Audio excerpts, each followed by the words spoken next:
Kaçmayın, kaçmayın. Bak verirəm pulu, verin, götürün. Ben pulu işlemiyorum.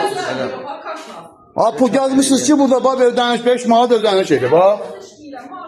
Bakın. Verirəm də pulunuzu.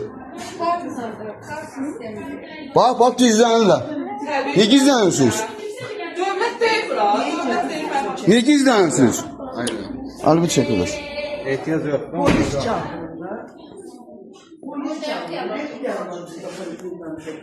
Əcəb edirəm, mən buna xəstə gətirmişəm. Niyə pul qoymuşsunuz? Əgər pul, burada dövlət qanununda əgər pul varsa, bizdə pul verilsə, niyə qaçırsınız kameradan? Siz başa düşmürsünüz. Biz de sizin kimi icra edirik qayda qanunu. Bizə təbib məsləhət bilsəydi qoyardı atara. Təbii Allah ölçüsü. Təbii bilməsin bir şey eləmir. Onun İmkansızı var bunun. təbib bilər. Biz niyə? İmkansızı var bunun. Uşağı Instagram ölməli. qoyuram öz telefonuma Allah danış.